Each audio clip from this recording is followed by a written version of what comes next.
Welcome to Empirical Pea Pod. Thank you so much for being here. I appreciate it.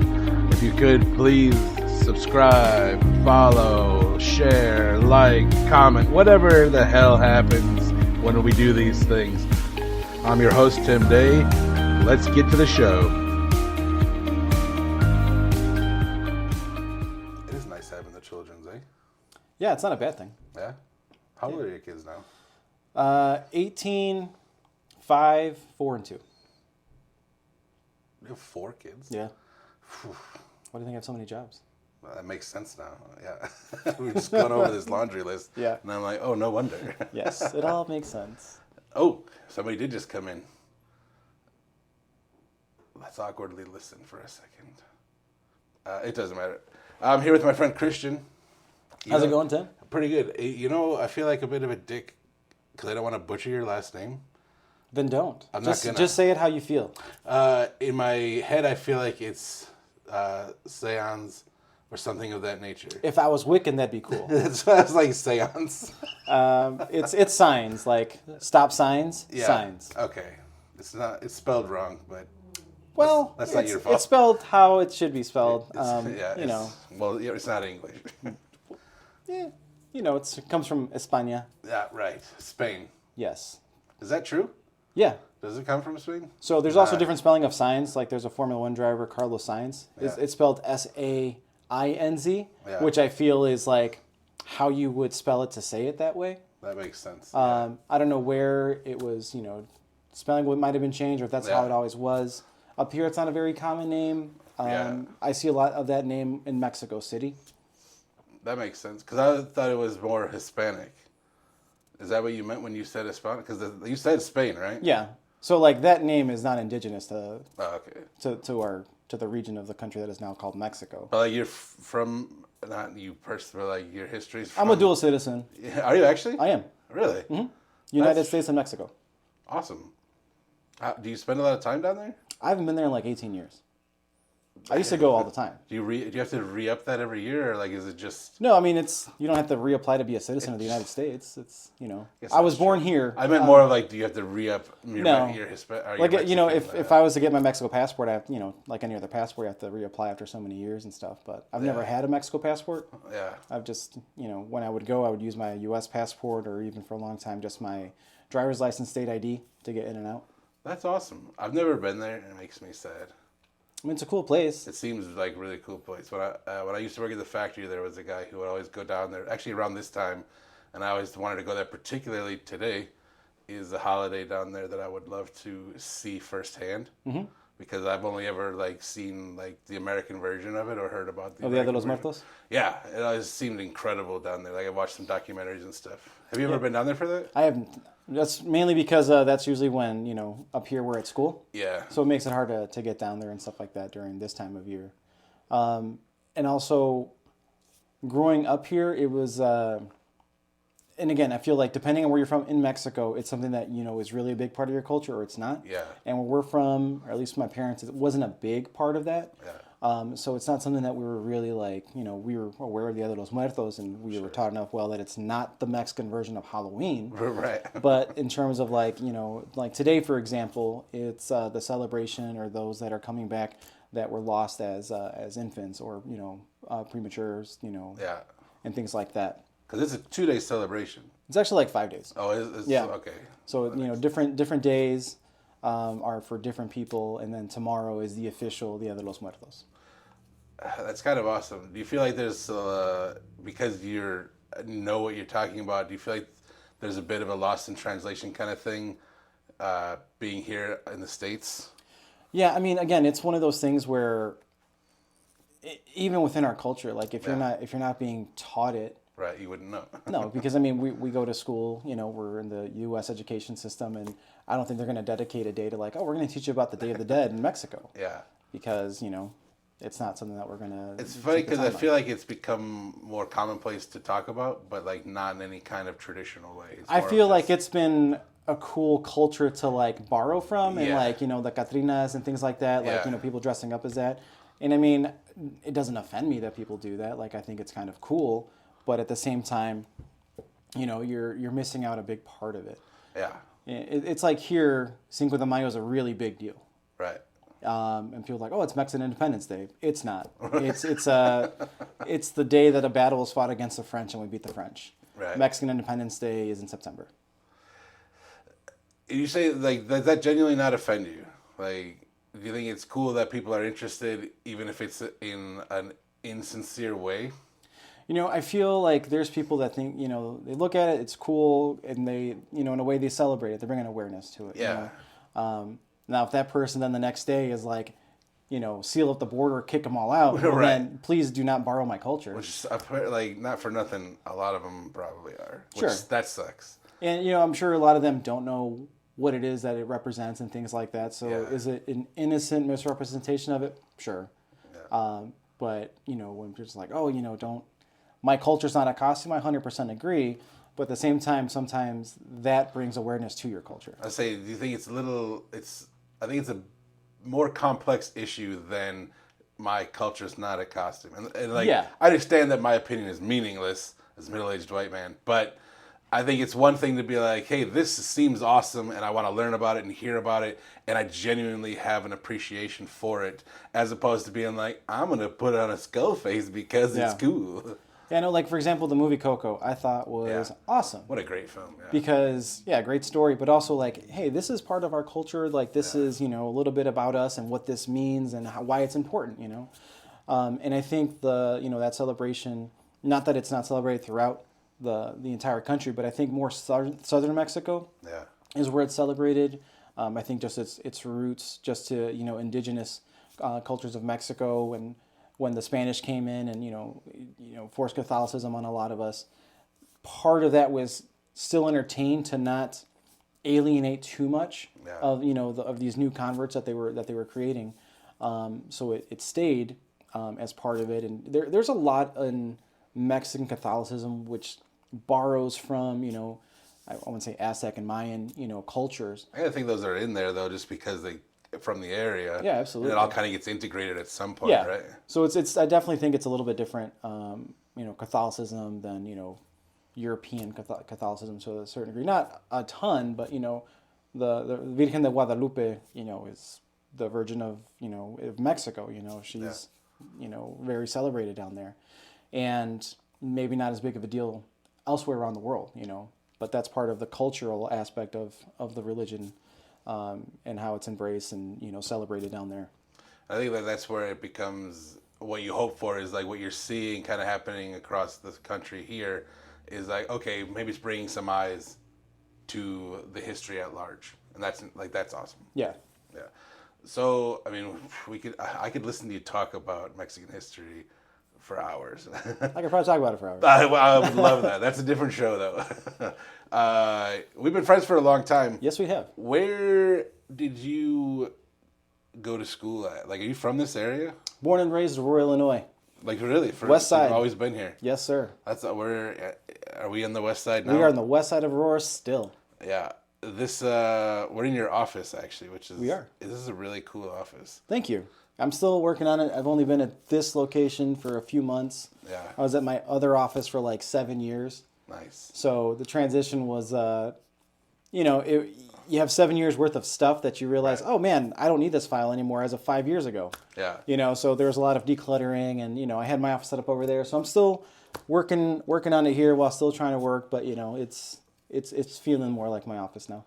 Yeah, I like that there's like 5 monitors floating around.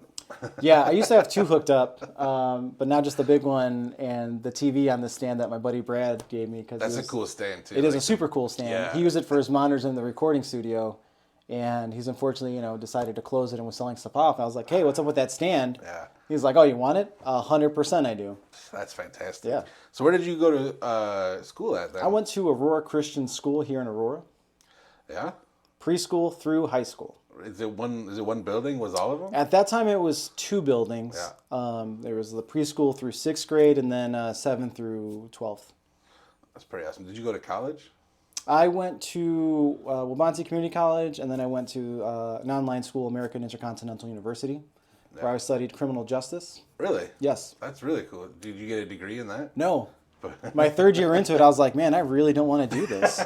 And, you know, I had a professor that kind of was like, you know, you kind of remind me of me a little bit. And, you know, there was a lot of, you know, being a police officer that I didn't agree with, but I was, you know, 10 years in, Sure. kind of like too late for me to really do anything differently. Yeah. But in high school, it was either criminal justice or culinary school. Like those were like my two things that I was going to do. Yeah. And at the time, when I decided I wasn't going to pursue criminal justice, I was working as a manager in a restaurant. Oddly enough, it's not like I'm going to work in a restaurant while I go to school to be a police officer. It just worked out that way. And just kind of like, oh, well, maybe this is the path I should follow. So I was, you know, in restaurant management for a bit, and then got out for a little bit, and then opened up my own restaurant for a couple years out in Chicago. You're still really young when you opened your restaurant, right? I was 25. Yeah. Do you have a genuine passion for cooking? I do. And you've always had this amazing business mind too, like at least like a forward thinking, like how do we make this a business? How do we run it? How do we make it better and bigger? So how did that go? Like at 25 to open your own. Did you say it was in Chicago? Mm-hmm. Over in Lakeview. Wow, really? Yeah, we were 7 blocks north of Wrigley Field. Yeah, and you still lived out here. Yeah. Oof. I'm a commuter. I see that. Yeah, it wasn't my furthest drive. I used to work in Crystal Lake as a bar manager out there, and that's like an hour and a half. Yeah, I live up in DeKalb, so I'm not. I mean, it's still an hour from me, but it's closer. Yeah, just a little bit. How long did the restaurant last then? I was there a little over a year, maybe 15 months, like from when it finally opened. It took a bit to open because the city of Chicago is so accommodating. Yeah. You know, we had to learn to grease the wheels to get things going. Sure. Apparently, you have to pay, you know, re-election donations to get permits approved to aldermen and things like that. Is that a real thing? Absolutely, it like is. You found some like shady business practices that like you're gonna play ball or you can't. Well, you need permits, and those are issued by the alderman. Yeah. And depending on how busy he is or isn't, you know, depends on when you'll get those permits. But he's less busy if you. He's less busy if you're, you know, if you're pro them for their re-elections and donate to their campaigns and things like that. Then you get permits real quick. Did that put a bad taste in your mouth, or are you just like it is what it is? Yeah, it absolutely puts a bad taste in your mouth. So after that, though, what did you end up at Guitar Center?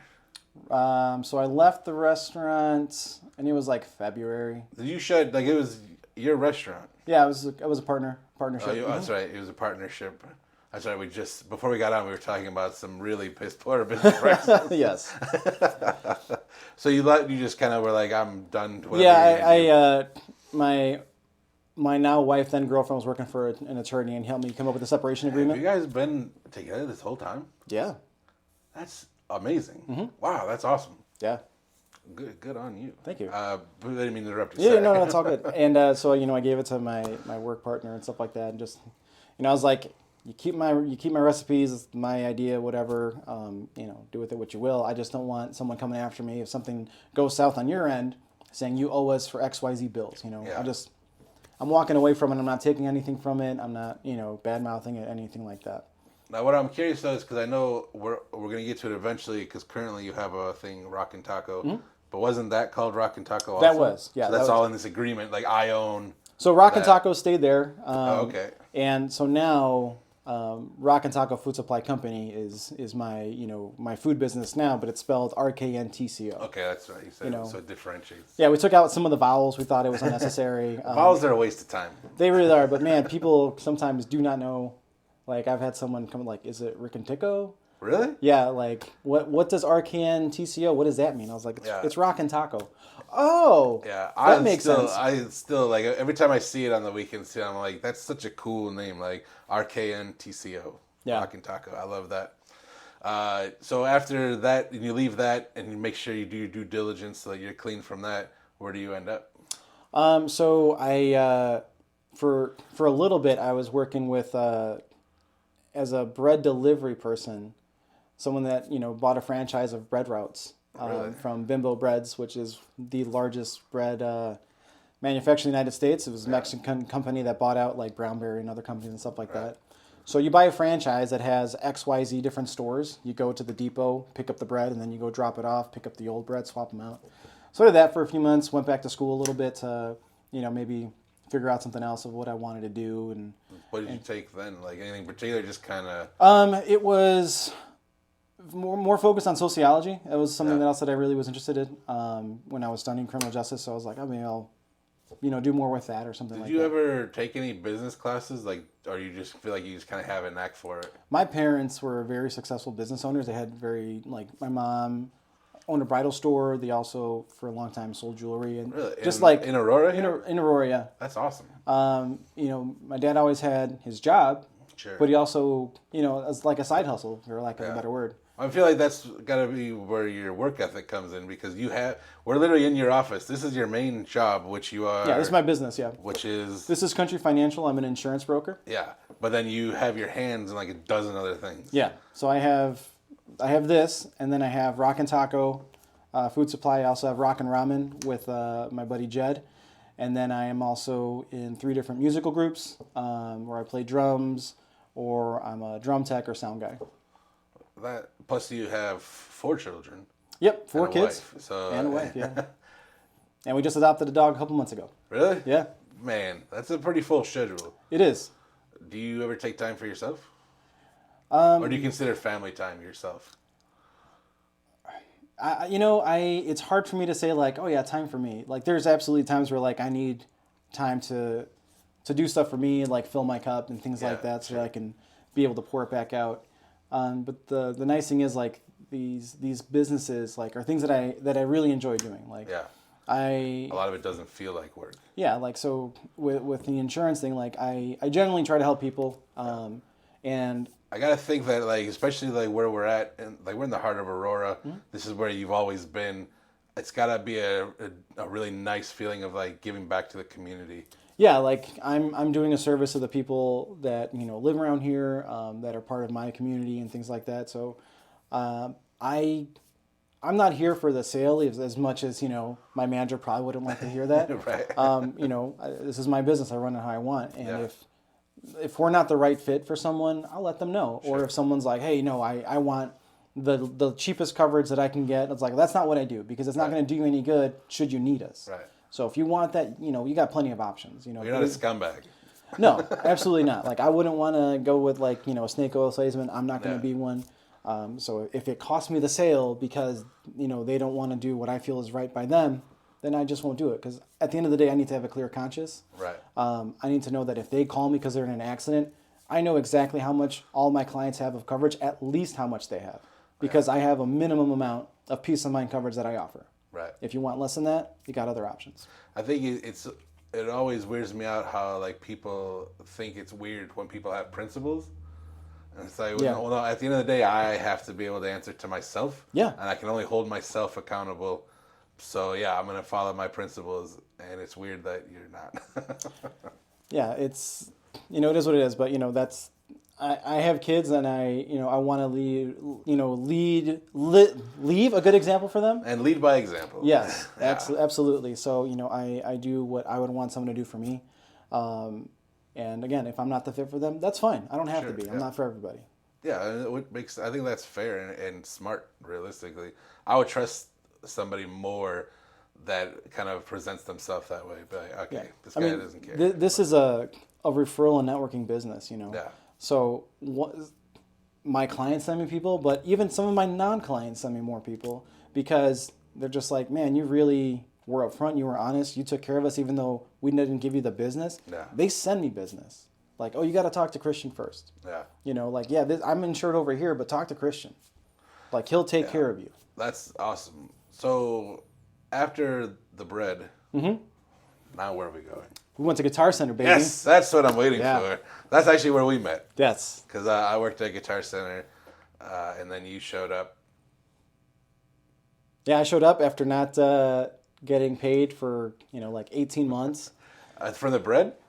Oh, I got paid for the bread, but like it was, like you were just like in my business, I was getting paid like $20 a week. Like that was what my salary was to like keep the business going and all that sort of stuff. Oof. So going from like nothing to like we made minimum wage at Guitar Center. Yeah, it was not glamorous, but it was fun. It absolutely Like, was have fun. you ever worked in another retail job besides that? Yeah, I'd worked retail before, like in high school. And So stuff I like worked that. a lot of retail, and like it was such a different retail job. Yeah, Like it was definitely at that time when we left. I mean, you left a lot later than I did, but it was starting to change into an actual retail job when, Yeah. like towards the end. But it was awesome when it was actually owned by musicians and Yes. for musicians. Yeah. Before the corporate people came in and were like, we gotta make this a retail chain. yeah. I miss those days. That was Before fun. it became the Walmart of music. Exactly, which Yeah. is a real shame. Like especially because like if you have to get stuff, where do you go? There's not a lot of options. No. And there's not a whole lot of small mom and pop. Kramer's is still here if you have to get. Yeah, stuff Kramer's is fixed. there. Hicks Music is still around. That's true, yeah. But Hicks like, is still around. I mean, I got my first drum set from Hicks, and nothing against them, but like they definitely overcharged me. Yeah. Oh, the bass I still play. That's probably vintage at this point. Same thing. Like I love those guys, and I'm glad they're still around. But like they know what they're doing. Yeah. And like, you know, as a young drummer, like I saved my money up. My grandpa, you know, helped buy my first drum set. Yeah. And you know, the guy that helped us, he seemed so disinterested in what I was there to do. And so like when I worked at Guitar Center, like I always remember that. It's like I'm not going to do that to like someone's first drum set experience. Like be excited for them, be into it. Like they're getting into music. Like that's super awesome. It is awesome. Well, you've got a whole different demeanor than like most people in general. Like you're very approachable. You're annoyingly friendly, like in the best way. Well, like, because you'll go up and talk to anybody about anything, and like basically force yourself in there. And again, not in a negative way where it's like, oh, I'll talk to this guy. Yeah. Something about him. Have you always had that, or do you feel like you developed that over time? I feel like that's just kind of how I've been. Yeah. I would definitely say I was awkward in that sense as a kid. Yeah. A lot of my friends were into like, oh, we're doing sports and stuff like that, and like for whatever reason, like I never was, not because I'm like uninterested in sports, but my parents they were busy, so it's not like they were gonna sign me up for baseball. And also like different culture, like they came from Mexico, I was born here, so like they really didn't know where to take me to do baseball or soccer unless it was offered through the school, you know. And my parents never babied us. So like it was always, you know, when you meet someone, look them in the eye, shake their hand, just state your name, you know, nice to meet you, now sit down, be quiet, and like listen to the grown-ups talk, and you know, if they talk to you, you talk back, that sort of thing. So it was always, you know, my dad is a great conversationalist, and so I think I got that from him. And it was just, you know, you talk. I always felt more comfortable to a sense like with people a little bit older than me. Not that I was weird with people my own age, but I had no problem talking to people, you know, 2, 3, 4 times my age, about whatever, you know. I'm kind of a nerd. I like to know about everything. So there's few things that I couldn't converse about. I think which is impressive. Like, 'cause I feel I'm a nerd about so many things too, and I'm excited now because a lot of my favorite nerdy things, like comics and like sci-fi stuff, is like becoming cool, really popular. Yeah, like if this was happening when we were in junior high and high school, forget it, man. Yeah, we would have. People would have thought we were so cool. Yeah, like, dude, you're the coolest person I know. I know, right? I was ahead of my time. Now, when you worked at Guitar Center, you were in a band called the Peachtree. The Peachtree, that's correct. When did the Peachtree start? The Peachtree started before I even joined. I want to say it started like in 2004 as a hip hop duo. Really? Jesus and Carlos were the two MCs, working with production and stuff like that. And in like 2009, I want to say, or 2010, like I'd known Carlos, one of the MCs. We grew up together. Yeah. The guitarist Chris, I met in junior high or high school, similar group of friends. We were in I don't want to say it was like an anti-gang tribe called Poop Tribe. And it was just the way as, you know, kids that were into like nu metal rock and skating, even though predominantly like Hispanic, just we didn't fit like with what as Hispanic kids we should have been into. Like we weren't all into like, you know, hip hop and rap and like, you know, trying to be gangster and like, and that sort of stuff. We were into rocking out, you know, skate culture. And so it was kind of came from that, and you know, this whole group of friends came together and formed a tribe. So I knew Chris from there. The bassist Kevin, my sister-in-law at the time was dating him, and he was in high school, so he was the youngest one in the group. So anyways, Jesus and Carlos reached out. They're like, hey, we want to do live band with the Peachtree. Would you be interested in playing drums? And I hadn't played drums in a band since, first year of college when my ska band from high school broke up. We'll talk about that next. Will do. We're doing it backwards. Yeah, that's fine. And so, yeah, like, the idea was, taking bands like Oso Motley, which is hip hop, it's rock, it's Latin beats, and just kind of a fusion of that, lyrical hip hop, but Latin inspired music. And so, of course, the first album was like rap rock, basically. Yeah. And so then for the second album, just like, hey, we're writing all this stuff, but is it what we really decide, like what we said we were going to do? Right. And it's like, no, let's rethink this. And so the second album that we did, El Segundo, or El Segundo, Yeah. which was a nod to Tribe by Quest, the Left My Wallet and El Segundo. Yeah. So, nod to that, again, just the big hip-hop influence, but definitely had a lot more Latin influence, a lot more Latin rhythms and beats and stuff like that. I think that's the album I remember the most, because that one was really good. Well, plus, I've been lucky enough to jam with you a few different times throughout our lives, because I love your style with that, because I jam, my friend Jay and I are like musical soulmates, and he's an amazing drummer, and he's got like a very hip-hop style. So it's interesting to come and like jam with you, who's like kind of part of a hip hop group, but it does a more Latin style, and I just love jamming. You know me. Yeah, no, it's fun, and like, and it's funny, like some of the people that we know together, like when we were jamming with Daniel. Yeah. And he's been in a ton of bands. Oh yeah. Like he was in Treaty of Paris. My best friends. When I showed up at your house and Dan was there, I was like, oh my gosh, like because he played my best friend. They were, what the heck, I don't even remember what they were called, but they played Warped Tour together. My friend Jason and Andy and JJ, they were all in a band. False Intent, I think the program was what they were called before they changed their name to False Intent. But yeah, they had whatever fallout that they had that is irrelevant, but I literally pooped my pants when I walked into your house and saw Dan there. He's good though. He's really good. He's solid, man. I know he's still down in Florida. Yep. I hope he's doing well. It seems like he's doing well. It seems like it. Yeah, absolutely. I hope that's true. And then, people that we know, like my old band, Slick McFavorite, Alex. Yeah. Alex Taylor and James Willard, apparently as well. Yeah. Me and James go way back. We used to jam in his, he lived in that house in downtown Oswego forever. Oh, that Oswego house? Yeah, and we would jam a lot down there. Until like 6 a.m. Yeah. Those are good times, man. Yeah. Can't get over that Did anymore. you guys ever record with the ska band? We recorded a couple of like little demos. Yeah.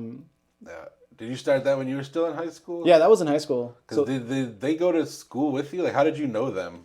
Me and James went to school. Okay. And I was hired by this church to play drums, and that's where I met Alex. Oh, nice. And so at the time, the band was me, James, Cody on trombone, and Ian Hicks on trumpet. And it was like a 4-piece, and that was like my junior year. And that's, we brought Alex in, and he came from like Christian nu metal, like Project 86 and stuff like that. So we brought him into like, punk and ska and stuff like that, I feel. And so we were a singerless 5-piece that we had songs written. Yeah. We rehearsed the hell out of them. And then in the summer between junior and senior, we got a vocalist, Miguel Gutierrez, who's now out in Texas. And it clicked, man. And it helped that like we had been jamming for so long. Like me and James were like in concert band. Yeah. Same with Cody and Ian. So we had played together for a bit outside of the ska thing. But I think it definitely helped when, we got up and running. And so like one of our first shows was this Battle of the Bands. And I remember it was my senior homecoming night, and because of we had the gig, I was like, well, I'm not going to homecoming. Right. Yeah. And it was like, oh, but it's your senior year. I was like, yeah, but it's this. There was so much like hype for us at that show. We were the last band to perform, and it was like basically like they were giving us the victory as we walked up on stage. And we had 6 songs ready, and that's all we had, and we won. And everyone's like, one more song. We was like, we'll play it, but you guys got to sing it. Until like the West Side Punks came up and like came up and whatever they were singing about with us, but it was a lot of fun. That was your first show, you said? The Battle As a band, yeah, the Battle of the That's Bands. awesome. 'Cause I remember our first show, too, we only had 5 songs. And we're like, it was like 15 minutes. We're like, we'll do it. Let's go. It was a fun time, though. Like, so that was your first foray, and we've already covered the Peachtree. When did the Peachtree end? Peachtree ended about 8-9 years ago. I know it's like quote unquote ended, or at least there was never like an official like, okay, we're broken up, but we definitely, you know, life happens. Life happens. Yeah, I mean, directions. you know, Jesus moved out to Chicago. Chris started having kids, and you know, with work and things like that. Carlos had stepped aside when he got married a couple years prior, and you know, we went through a couple different bassists. Josh Bird played with us for a good while as well. Yeah, and then that's the couple times when we jammed. Yeah, where it was like maybe this thing. Yeah, and then Kevin Ozoog, when he left the Air Force, he came back for a bit, but you know, it lost some of the magic, and also, you know, with any group, if everyone's not doing the same amount of work to drive it, right, it gets tiring. Sure. Yeah. You know, at the gigs, like, you know, on top of drums, I'd run sound. And since I was a drummer, we'd practice at my house. And since I had the truck, I had to carry my drums, the PA system. And, you know, Jesus would book a lot of the shows.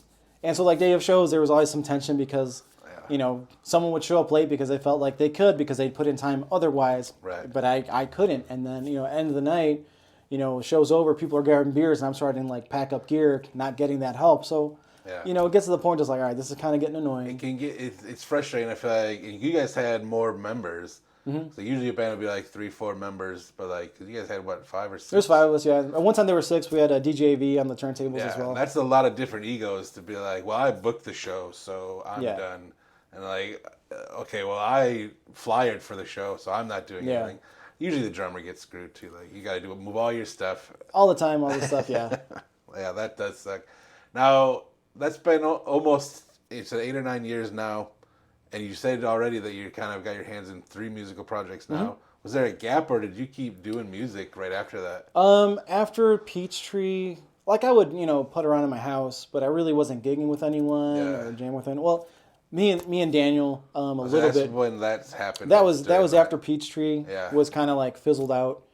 But it never, like, you know, he would send me some stuff, and like, you know, I'd put some drums to it, but didn't really go anywhere. And like at that time, like with work and, you know, commuting and stuff, I didn't have the time for it. Were you commuting at that time? Was that when you were in Crystal Lake? No, I was driving out to Bolingbrook. Oh, okay.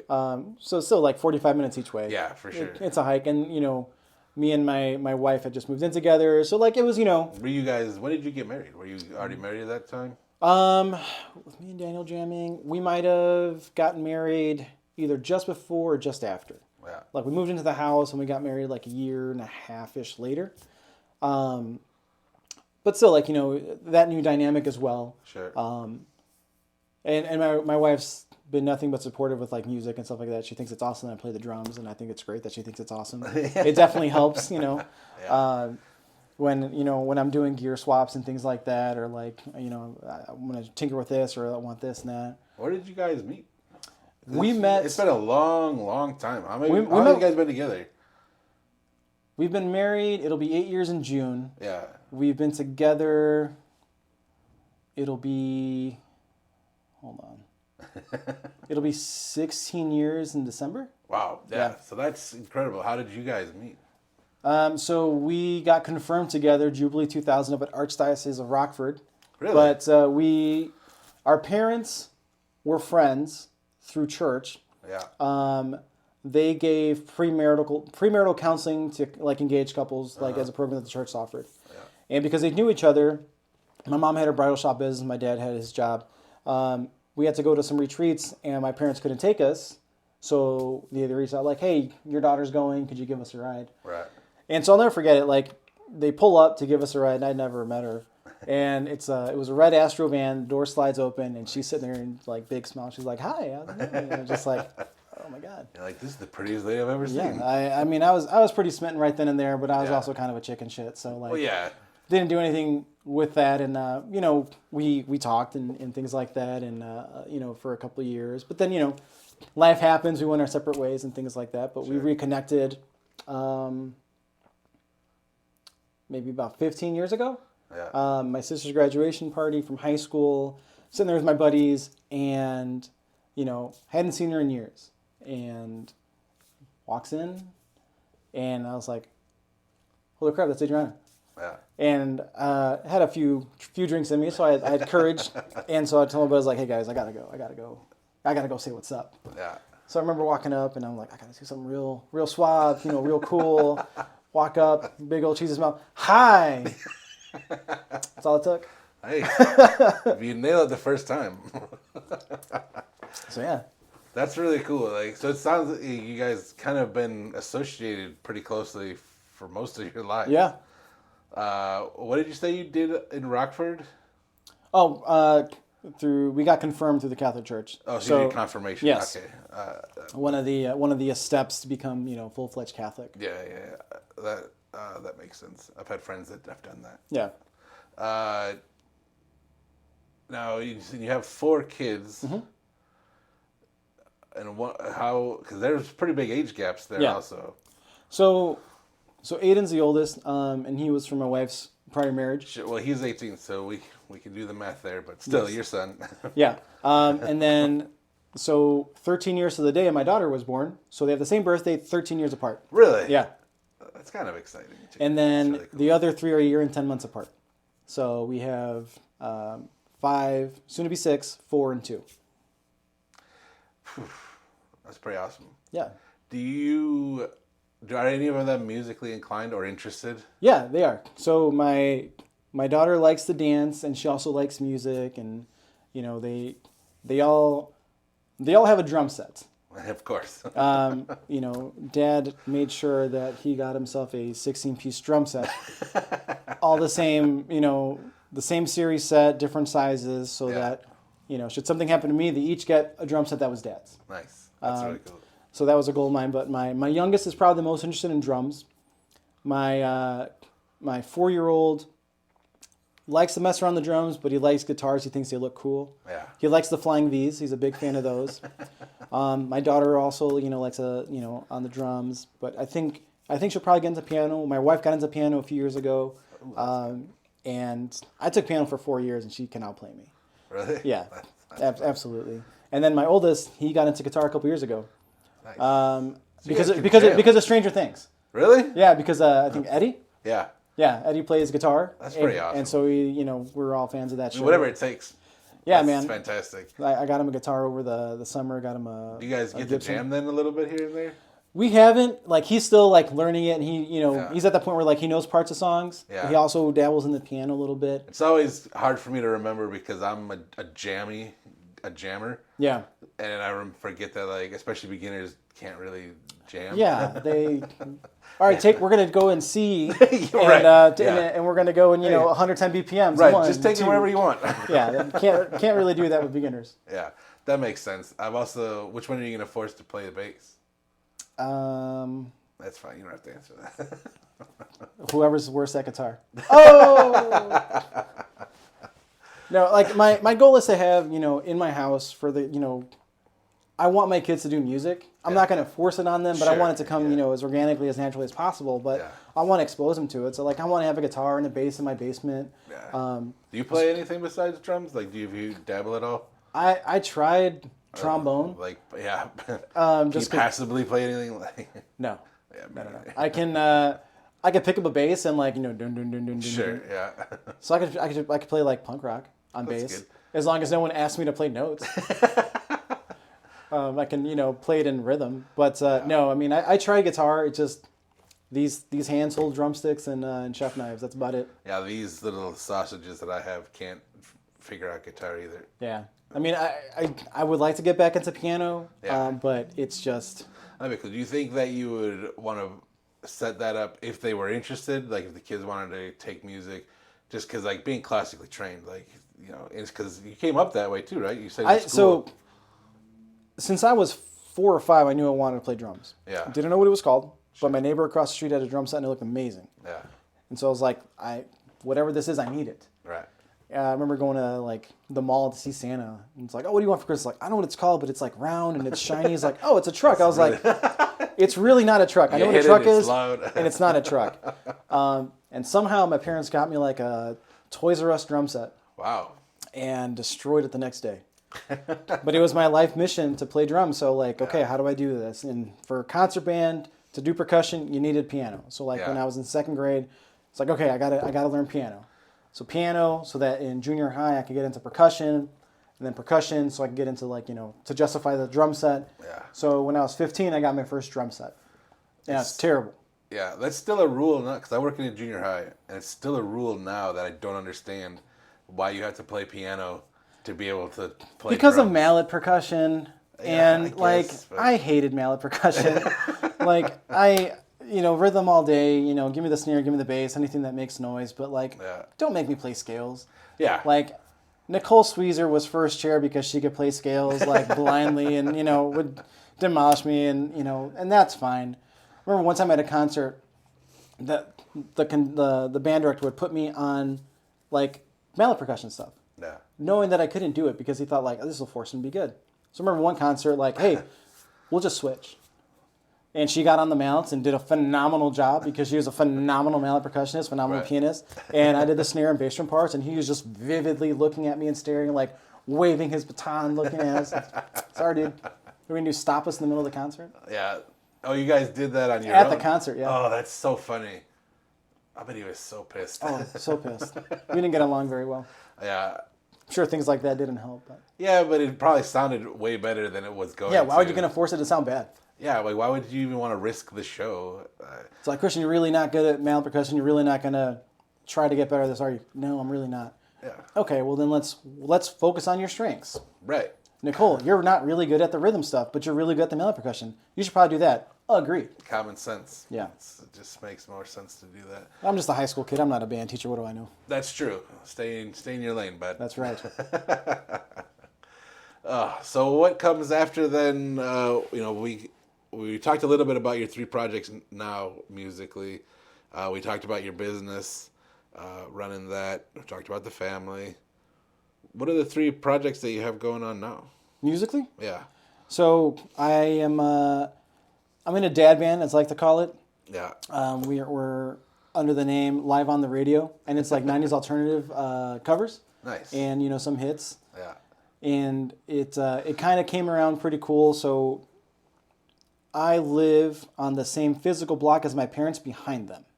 Yeah. And my parents' new neighbor to the left of them moved in. And through walking our dogs, got to meet each other. And it came up that I play drums. He was like, oh, well, I play guitar. And I jam at my office with another coworker. And they'd been jamming for quite some time. You should come up and, jam with us. Wow. And it's like, cool. And, so I went and they had a drum set there and sat in and ran through some stuff. And I am not by any means the best drummer. I would not say that I'm a superior drummer. I'm a good pocket drummer that is a proficient enough to play with anybody. Solid is a good word. Yeah. Which might only mean something to another musician, but solid is the best thing it's what you want to be as a drummer. One of the best compliments I ever got was I really enjoy playing with you. Yeah. And really flashy guitarists really like that because I'll never try to steal their thunder because I'm not going to throw in drum fills the whole time. And I can play quietly. Right. I can play fast and quiet, which is a skill that took me a long, long time to learn, and a lot of people appreciate.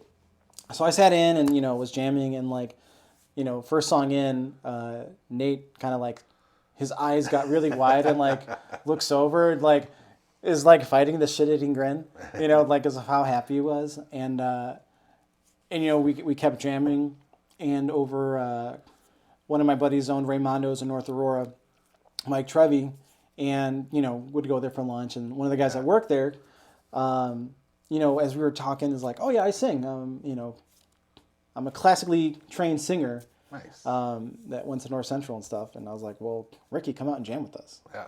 And this dude can do operas. Really? Phenomenal singer. An actual singer, yes. proper. Yes. He can do the why can't I think of the name? I want to say sonnets, but that's not right. There's a specific term for it that I don't know because it's not my world, but he can do those and he's phenomenal at it. But he came out and we all jammed together and it worked really well, and it's something that we do try to gather once a week. Like tonight, we're supposed to get together, and just jam and have a good time. We've done a few shows, but it's been more of a way to get out and stay relevant with playing music and like I said, when we have a chance, we play out. So that's one of them. And then there's this other group that I'm part of. Just recently in September, I was asked to join. Their name is Revolución de Amor, and they are a Maná tribute band. Maná is arguably the biggest rock band to come out of Latin America from Mexico. We just saw them at the United Center last month. Wow. That's an arena right there. Yeah. And they did 3 shows in Chicago this year. Wow. That's a big deal. Yeah, they're a big band. And so these guys do a phenomenal job of doing a show like Maná, like the costumes, the backtracks and everything like that. I met those guys back when I was in the Peachtree. We did a couple of shows together back when they were just starting. Yeah.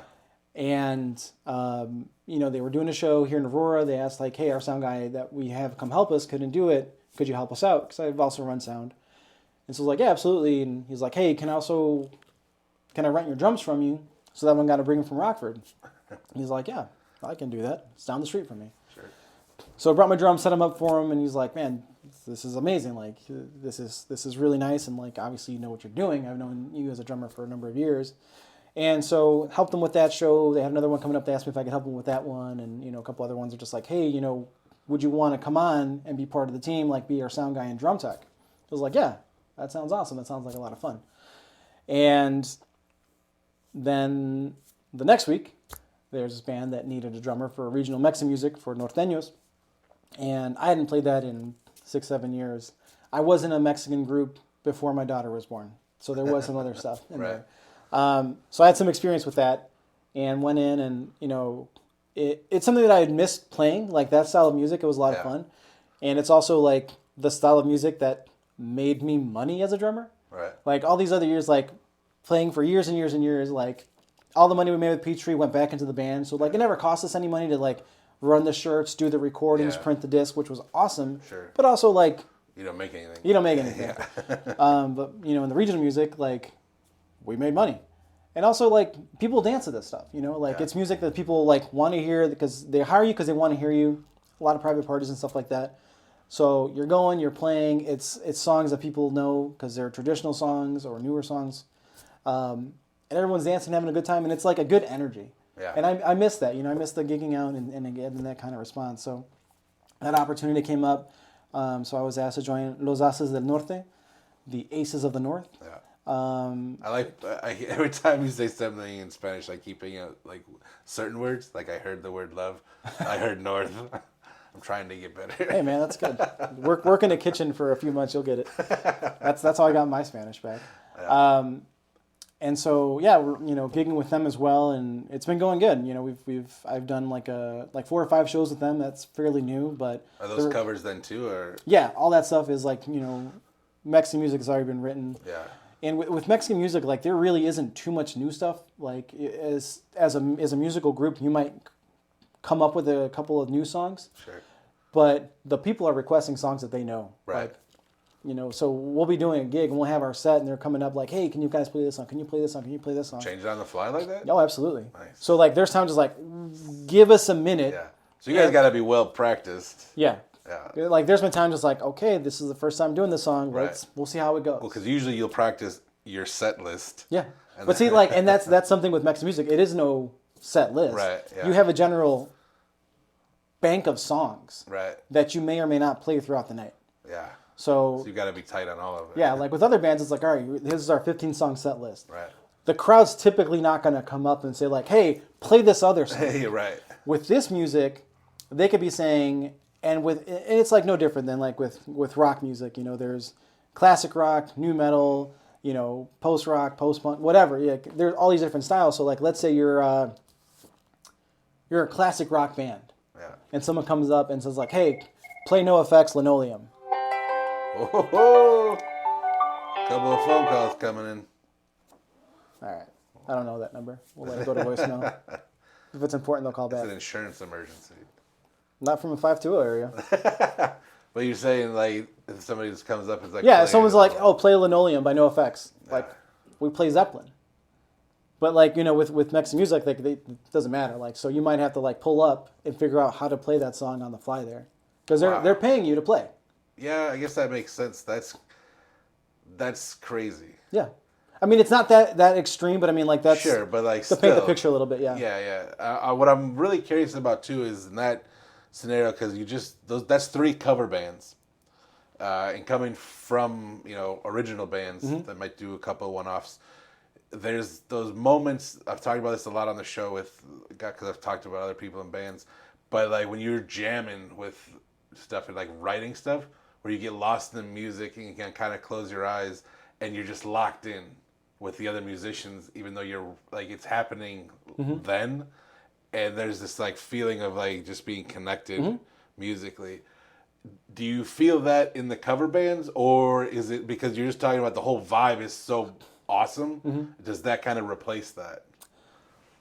I see what you're saying. Like in terms of like writing, when you have a good group, Slick McFavorite towards the end, we had like this like James would have a riff and like in 2 minutes we'd have a song put together. Yeah. Like the horns would be like synced in and like right. the breaks and things like that would be there. With the regional cover band, for example, you get into like a groove of like, okay, this is our tempo. This is kind of our flavor. So like we're gonna do this song, and okay, we're gonna 3 count into it, and it might come in with like an accordion fill, and then so it's like 1, 2, 3, and we're all coming in like but on 4, and it starts on 1. Yeah. And having not rehearsed it, we might get it right then and there because like. So there's those little subtleties. Yeah. That like nobody's gonna notice, but you guys are gonna be like, hell yeah. And so the bassist in Los Haces, he's been playing for a number of years. He's about 64, 65 now, but he's been playing in bands since he was like 20, like from Mexico. Wow. And so there's times where he turns around, and he just like pounds his like, yes. Yeah. Like that's how you do it. He's like, you get it. You're a musician, Yeah. I was like, yeah, man, absolutely. Like, and there's those musician connections that it's hard to describe. Yeah, that's what I'm like alluding to, because those, I often worry that it sounds annoying to hear about as people that aren't musicians, but like you feel so connected. Yeah. Because everybody just gets it at once. Yeah, and it's an awesome feeling. Like, and when you're playing for people that are hiring you for like a party. Yeah. You're putting on a performance, Right. And it's like, whew, we pulled it off. Yeah. The response was great. They want more. And, there's been times where we get hired, like we were hired for a wedding to play, I think it was 2 hours. We were done. The bride comes up with her parents like, hey, stop. Don't pack anything else up. How much for another hour? Wow. I'm just like, well, it's this much. But you also have a DJ. Right. And she's like, well, he's already been paid. We don't care. We can send him home. Oh, wow. We want you guys. That's crazy. That was my first gig with them. Really? And this is the accordion's been like playing 4 years. Seriously, for 2. Yeah. So he's in terms of like musicianship, like super, super new. I feel like that's a tough instrument to like. Absolutely master. It is. To me, like I look at that and it's like. The intricacies are yes, insane. Absolutely it is. And I was talking to him today. I was like, he's like, there's a song I want to do, but I can't get this, this adornment here. I was like, you're beating yourself up over the wrong thing. Like, you've been playing seriously for 2 years. We're getting hired. Yeah. We're getting requested longer times than what was originally booked for. And people are enjoying it. Yeah. Like, savor that, acknowledge that. Like, the other stuff's going to come. But, like, you're in the infancy of what you're doing. Do you feel like you've learned that? Because like kind of having the older bands, and I know like, and relating it to like when I started, it took me a long time to kind of be like, you're doing way too much. Like, step back, play what the song needs. Like, anybody can be flashy and can like try to be the best or craziest player. Do you need to do that? Yeah. No. Absolutely. And like that's something that I found. I feel like as I've gotten older, like when you're a young musician, it's like I gotta let people know how good I am, right, or how cool I am. Yeah. And as I get older, one, you get lazier. Sure. You know, the drum setups get smaller, the hardware gets lighter. Yeah. It's like, what can I get away with that'll do the job? Right. You know? But it really is like, to me, it's the collective. We all need to sound good together. So if that means I need to step back so that this stands out, then that's what we need to do for the whole thing to sound good. Yeah. You know, and if no one comes up and, as a drummer, no recognition because I'm in the back, no one sees me. Yeah. Plenty of times where after a show, everyone's like high-fiving, then they get to me. All right, guys, nice meeting you. I was like, what about me? I must be the gear guy. Yeah. It's like, oh, you're the guy in the back that was moving knobs. You get no high five from me. But it really comes down to, like, you know, collectively, are we all sounding good? Yeah. And 90% of the time that requires me to not play flashy or try to stand out or, you know, be the show. It almost like, because I'm not Buddy Rich. Right. Because you're putting on an experience, like, because what you're talking about is more of an experience than necessarily like a band, like just playing a show. Yeah. And I feel like you could almost take away from that experience if you start getting a little silly. Yeah. Oh, absolutely. Yeah. If you add too much, it takes away from the whole thing. Like because like with regional music, a lot of it's private parties. So it'd be a birthday party, be like a wedding, a family event, things like that. Sometimes you get hired to play at a cemetery. What? Yeah. Really? Sometimes for the funeral, sometimes for like the birthday or anniversary of the death. Has that happened to you, actually? We got contacted today about playing at a cemetery. For like an anniversary of a... I think it's for an anniversary of a death, yeah. I'd be curious too, like, do you celebrate the death or like the birthday, like their life? Like, I think it's more, I miss you. Yeah. I want to share music with you like we used to. Yeah. And people will post up, have some drinks, have some tears. I actually think that's incredible. Like, I love that. I've never heard of that before. And that's such a really cool thing. Would you guys bring the whole shebang out there then? As my drums, I'd probably bring like a hi-hat and a snare. Something like really stripped down. Yeah, stripped down. And then the bass would probably be the upright bass. Yeah, something a little more acoustic. Yeah, style. it'd be an acoustic set. Maybe like a small amp for either the bass or the guitar, just so that it has some carry. Because you know it could still get lost behind the accordion, or you want it to to sound. Sure. Yeah. But vocally, it'd probably be just unmiked. Yeah. That's awesome. Are you guys still? So you said that just happened, so that might be a thing. Yeah. Hopefully before it gets colder. Right. Or maybe they're booking us for the spring. I don't know, but it's just a way to celebrate somebody, their life or their passing, and Yeah. Do you mind if I ask? Is that well, you guys are a Hispanic band, but is that a Hispanic booking? Yeah, I think so. I'm wondering. I'm just kind of curious if it's like almost a cultural thing where like. I would say it's a cultural thing because it's not unheard of, like it's a celebration at a cemetery, like at a burial, for there to be mariachi. Yeah, I guess that's true. That makes a lot of sense. I just think it's such a beautiful way to kind of deal with that kind of thing and celebrate it. And I don't think it's any different than like if you've had a buddy that passed that you were really into music with and putting on an album that you shared together, and having some tears and having a drink. Just a grander version of that. Like we're gonna take it to you, even though it's, if we get into it, like, is that person really there? That's a whole different conversation. But for the person that needs that, absolutely. it can be very healing for them, or a good way to remember them. I think the pageantry is cool, like, because I think it's sincere. Yeah, and I think that's awesome. I think that's a good kibosh on your musical career, which is ongoing. Now, what I want to dig deeper into is Rockin' Taco. We kind of talked about the original Rockin' Taco, but like, you're running. Was it 3 or 2? Rockin' Taco, Rockin' Ramen. Wasn't there another one, or is it just those 2? Just those 2 right now. Okay. Yeah. And are those both pop-ups? Yeah, they're both pop-ups. So what does that mean then? So the easiest way to describe it, like, Rockin' Taco is a food truck. Okay, without a truck. But it's not a physical truck. The classification for insurance and for city permit purposes, it's a food truck, restaurant, no seating. Huh. Yeah. But realistically, you're going into places, and are you bringing a full... Yeah, I'm taking a kitchen in there. Okay, you are bringing a portable kitchen then. So, like, for the ramen pop-ups with Rockin' Ramen, we're bringing our induction cookers for, cooking the water, Because like Rockin' Ramen's straight scratch. Like Yeah. we're making the noodles, we're making the stocks, we're the chashu, everything we're making. Yeah. We're hand peeling the soft boiled eggs, marinating all that stuff. So we do everything. So there's a lot of prep that goes beforehand, and then we bring the kitchen in to be able to do it at the event so that we can cook the noodles to order. We do the broths. We bring everything that we need to make it happen. So those are a little bit more restricted of where we can do them. Sure. So at Gillerson's Grubbery in Aurora was the first time we did Rockin' Ramen as a full-fledged pop-up. My buddy Jed. That place was delicious also. Yes, it was. R.I.P. Gillerson's. Yeah, it's not there anymore. And my buddy Jed, who I also met from Guitar Center, who's also a luthier. So musicians, like A luthier? yeah. So he makes guitars. Oh, is that a real? What That's they're a real called? thing. Yeah, Luthier? yeah, luthiers. That's awesome. Luthier. I don't like how uneducated I am during this episode.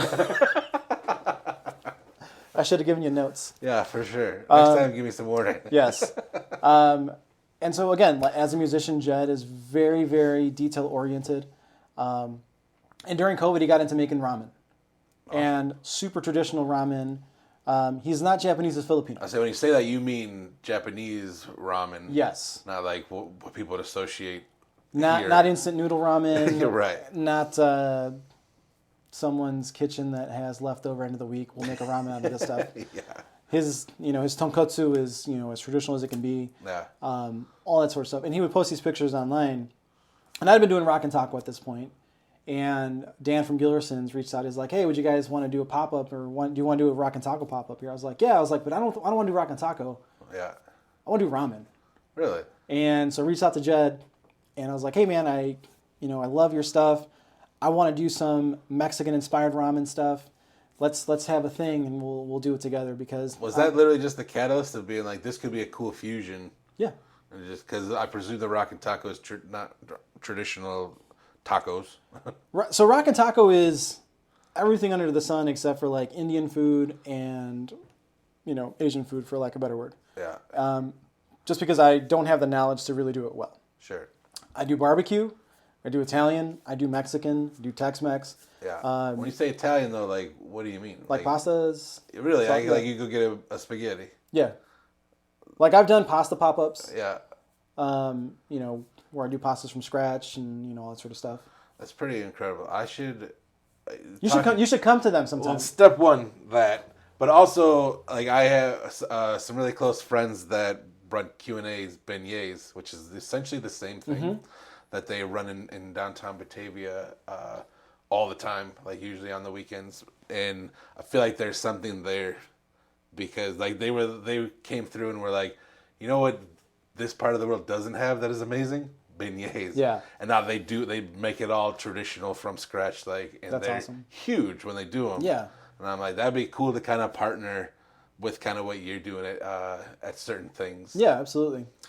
So yeah, like Rockin' Taco, it's yes, we do tacos. I don't do tacos in Aurora really ever because why would I? Dude, there's so many good tacos in Aurora. I mean, like from my house, there's 4 taquerias within a half mile. Yeah. So again, like, let's not reinvent the wheel. Sure. But like, for example, this Friday I'm at McCarty Mills and we're doing tamales, but I've been so burned out from like traditional tamales just because so many of them. Yeah. So the tamales that Rockin' Taco does are like barbecue tamales. So we have smoked brisket and chile colorado. Yeah. We have pulled pork and salsa verde. We'll do like roasted poblanos and cheese. This week we're doing jalapeno rajas, so it's not the poblano one, sorry.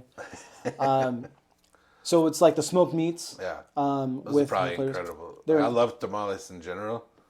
And I like barbecue. Yeah. So my mom thought it was like the weirdest thing. I was like, "Mom, let's help me do these tamales." Because my mom makes phenomenal masa for tamales. Yeah. And I didn't realize that I don't like tamales. I love my mom's.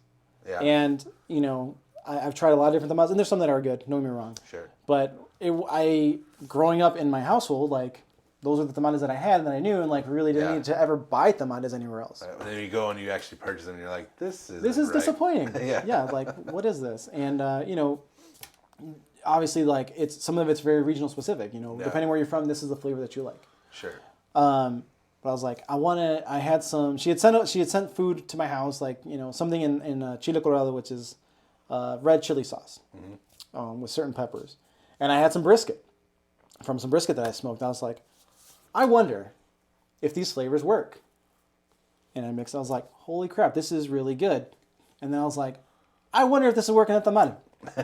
So I was like, Mom, I need you to make some masa and let's make some tamales with this stuff. And she's like, what? No, this isn't how you. I was like, I don't need to know the cultural whys and now. I was like, this is going to be an experiment. We're going to run with it. And hugely popular.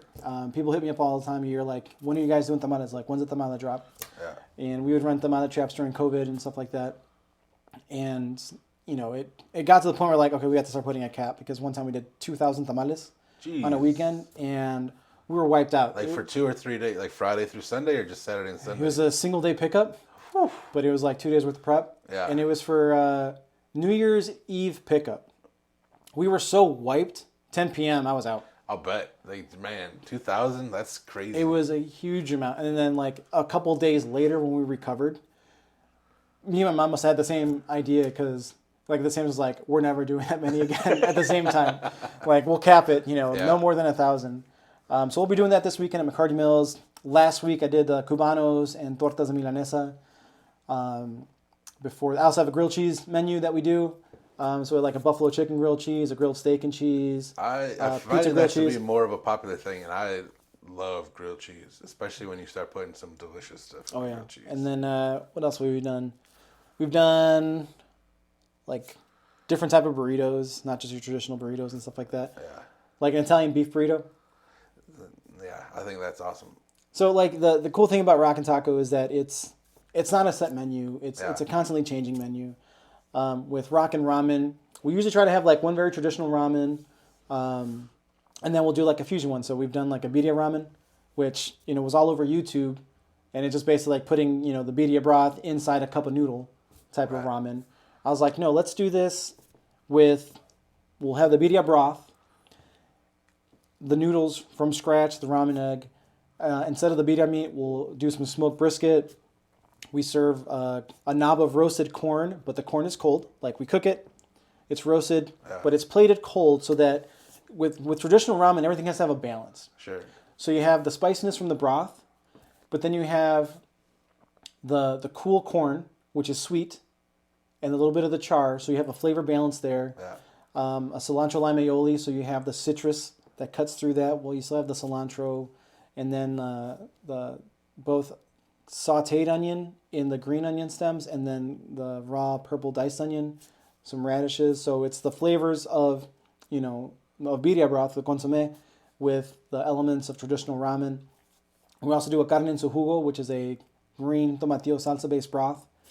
And one of the coolest compliments ever was one of Jed's friends, Yosh, who plays guitar in his band, is Japanese, lives in Japan for a number of years.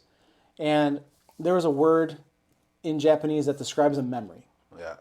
He's like, and this bowl has so many of these memories. He's like, you have the beans in this ramen, which is like the Mexican pinto beans. Yeah. But in Japanese ramen, we have, you know, these fermented soybeans. So we have that element. And we have this, and we have this. He's like, but this bowl has become its own memory now of like how it stands out on his own. And that was like... That's incredible. That was the best compliment I've ever received. Yeah, that's really cool. That, man, it's is there, how would do you just have a Facebook page? Do you have an actual website? Just Facebook and Instagram for both. So RKN RMN. Just kind of lets you know where you're going to be. Yeah, we'll post it up there. Unfortunately, Rockin' Ramen's kind of limited because both of our schedules have to work, you know. And it's a lot of, you know, it's not cheap. The quality of the ingredients isn't cheap. Sure. And, you know, a lot of we do our best to try to be, you know, conscious of the environment and its impact. So when we first started, we were using disposable everything. Yeah. And now at our pop-ups, we have proper ramen bowls, reusable spoons. We try to limit our waste as much as possible. Yeah. Just to kind of like, at one of the pop-ups, you know, I just saw the garbage can just full of containers because like people finished and dumped. Yeah, it's disheartening though. And it's like, man, like those are all reusable containers. Do we need to be using so many of them? Sure. Thankfully, Jed had a bunch of ramen bowls at his house, and his girlfriend Alyssa like helps us at our pop-ups now, and she, you know, I believe she's like an environmental scientist. I'm butchering what she does, but like, that's important to her. Yeah. And so even our the disposable spoons that I buy are biodegradable. Nice. So we try to be as conscious to that as possible. And same Yeah. with Rock and Taco, like as much stuff that can decompose that won't sit around for thousands of years. Right. And try to be mindful of that. But it's expensive, and people just like, man, you guys are ripping us off. It's like we're trying to, like, at the end of the day, our food cost is high.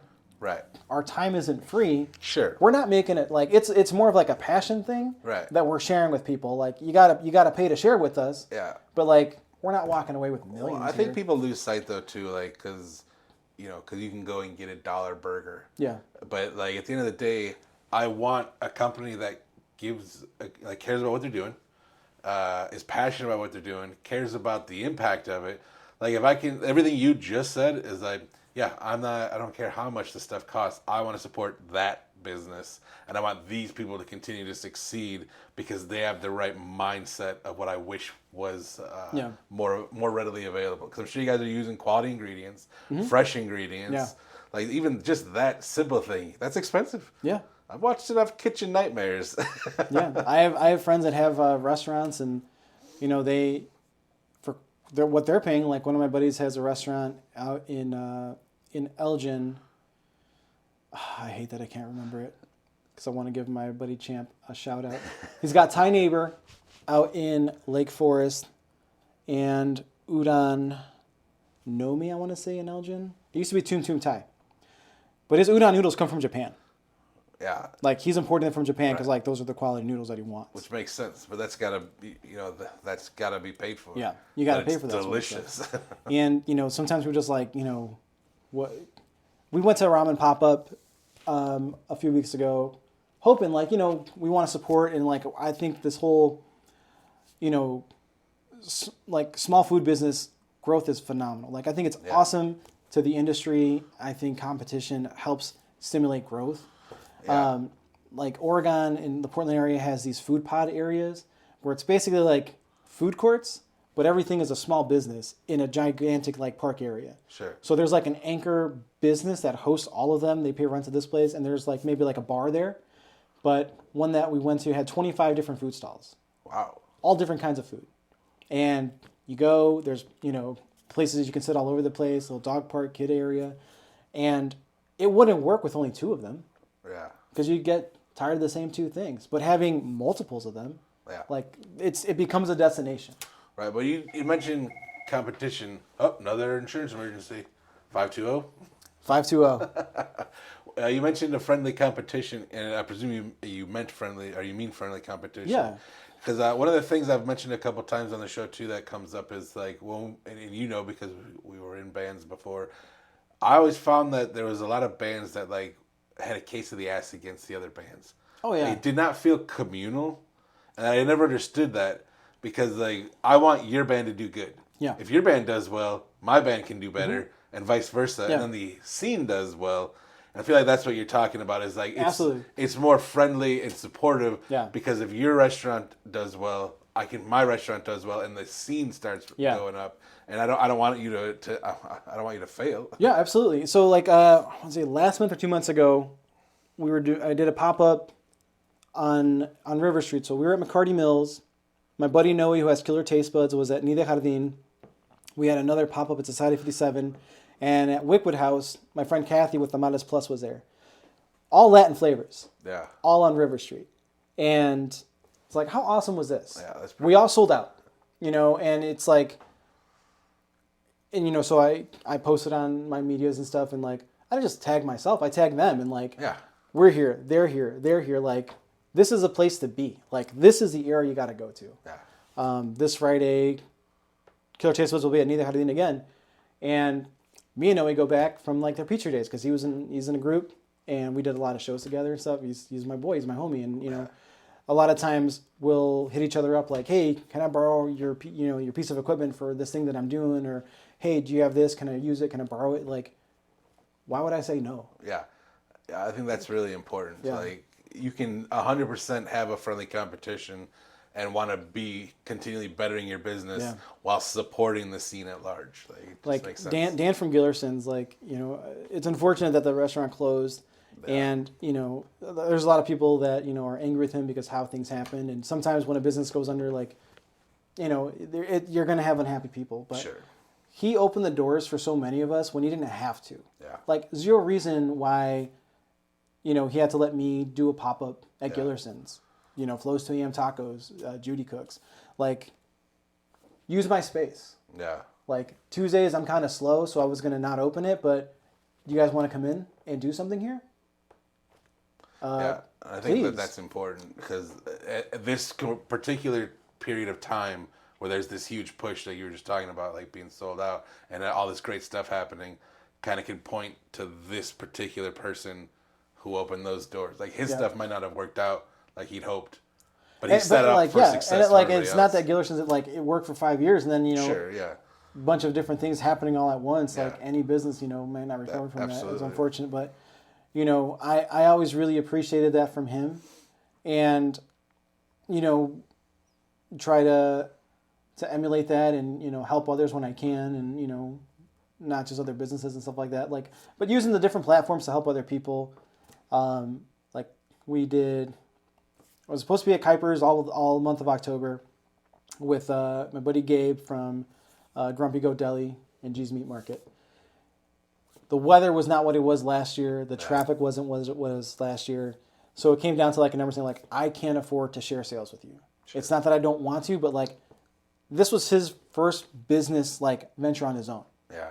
He needs it to succeed. You know, he's got a family as well. Right. And he's got overhead to cover. I get it. Did it suck for me? Sure, because I bought a bunch of food stuff for the month. So I'm sitting on, like, 20 loaves of bread. Right. And it's like, what am I going to do with this? Like, I could donate them all to Hassett House. And I've donated, you know, a good amount of stuff to them in the past. Is that kind of a last resort sort of thing? Like, before, because you don't want it to go bad? Yeah, you don't want it to go bad. You know, you obviously don't want to miss out on revenue, but obviously it was more than I was going to go through. Sure. So then I posted up, like, you know, McCarty Mills is like my Aurora home base. Like, their door's always open to me if I ever want to do anything, and I'm super grateful for them for that. He was like, yeah, dude, do some pop-ups here. I was like, cool, I'll do it Thursday. Like, do it Friday. I was like, all right, cool. I was like, you know what? For every sandwich I sell, we're gonna donate one to Hassett House. And, you know, so we did our thing and marketed that way, and, you know, people came out and supported, and so we were able to donate 2 trays worth of sandwiches to Hassett, so like 40 sandwiches. Nice. And we did, like, grilled ham and cheese, grilled turkey and cheese, with you know, herb garlic butter. So it wasn't just like, here's a cold sandwich. Like, right, yeah. Let's do something, you know, something awesome for them. And that was, you know, socially funded by the community, and I thought that was awesome. You know, try to do things like that. Yeah, that's really cool. I appreciate the pride you take in the community, like, especially being somebody that's been here your whole life. That's really cool to, like, be able to give back in your job, in your multitude of jobs. Businesses, sorry, yeah. Right. They're not, you're right, because they're not really jobs. They are all your personal businesses. Yeah. As much as you're comfortable, I'm curious, what kind of revenue does Rockin' Taco generate? Because, like you said, like, I know the Peachtree paid for itself. Yeah. That's the only level I ever hit with my band, too, at the time. The other 3 cover bands, I'm sure, bring in some, but, like, nothing crazy. So, like, the regional band, our take home was like about $100 an hour each. Yeah, which is pretty good. It's really solid, good. You know. But and again, if you're not, so I don't like want to. If you don't want to talk about it, we don't have to talk about it. So this year, and I don't need specific numbers. I'm just curious, like, what you don't want me to pull up my tax returns for 2020? I don't. I'm just curious. Like, it's clearly viable. It really depends on how much time I put into it. So. Sure. 2 years ago, when my youngest was born, my wife's like, I want to stay home with the kids. Yeah. And Rockin' Taco was solid enough where it basically replaced her income. Wow. I was working a ton. I burned myself out. Sure. But... Well, because does she usually help? Yeah, I mean, she was working as a teacher at the time. But I mean, like, does she usually help with Rockin' Taco? Well, I mean, she was taking care of 4 kids at the house. No, that's what I mean, but usually she works for Rockin' Taco. Or Sometimes, no? not really. Okay. So Like it's she usually helps you on me. your She'll own. help me like logistically, like, hey, can you print stuff out for me, or can you help me? How does this Okay. sound, stuff like that. But you're still the guy on the street. Yeah. Okay. My brother Nelson will help me out and stuff like that. And she has helped me out at pop-ups and things like that. Yeah. But with all those kids at home, Sure. she could help me and we pay a sitter, or she stays at home and we don't have to pay for a sitter. Right, which makes sense. Do the kids help, especially like the older ones? Aiden has helped before. Like when I've done a couple events and he's helped me out, which is cool. We did, the three of us, my wife, my oldest, and me, did one over the summer over at a grow shop. They had like a big cannabis expo thing, and it was really cool and special for me because like he left the school this year. Yeah. And as a pop-up, kind of a bust. But we got to hang out. Yeah. We got to hang out, we got to chill, we got to talk and laugh and stuff like that. Yeah. And to me, that was worth way more than like, we sold out of everything. Sure. Like if we would have sold out of it, we wouldn't have had a chance to talk once. Right. Besides like, I need more of this, I need more of that. Yeah. Where It's the almost tortillas? better that it was like a slow day. And you Yeah. just visit. Yeah, we got the excuse to hang out because of Rock and Taco. My little ones, they think it's so cool. And, sometimes they'll come out to like the pop-ups. Like when I did the grilled cheeses, they got there early and, it's like, okay, you guys are going to help me make some sandwiches. And I brought some bread and some cheese and they put their sandwiches together. And so they're doing Rock and Taco food. Yeah, that's cool. And they had a good time doing that. And, it's funny because like the place where I do the pop-ups, I think that's Rock and Taco. Yeah. I was like, no, Rock and Taco is like the Force. It's all around you. It's like, I'm Rock and Taco. Yeah. You're Rock and Taco. We're all Rock and Taco. That's pretty awesome. Yeah. That's really good then, because essentially then it's generating a full salary. That's pretty huge. Yeah. Plus your normal salary. And again, obviously it works you to the bone, but still. Yeah. Everything I do is sales based. So like, Yeah. if I don't grind, Sure. you don't get paid. Yeah, well, you're one of those 24/7 guys that like. Yeah. You know. It's like, when do you work? I work all the time. When are you off? I could be off all the time, but it doesn't mean I'm not at work. Right. Depends on how much money I want to lose. If someone calls me, and I got to take the call, I got to take the call. That's right. what it is. Yeah. What do you think is next? Or like, you're an ideas guy. I know you're always thinking. What do you think would be next for you? The next thing for me would be maybe like a physical food trailer, food truck. Yeah. I think it'd be the next step.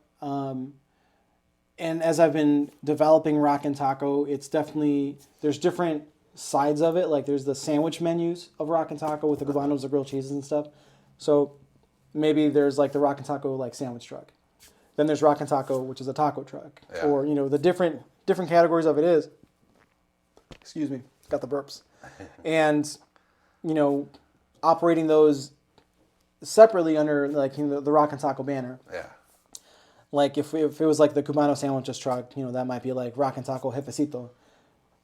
Throwing a nod to the movie with Jon Favreau. Why can't I think of it? Where he starts a Cubano food truck. Oh, Chef. Thank you. Yeah. Something like that, and then one that is more of the Mexican type food menu and things like that.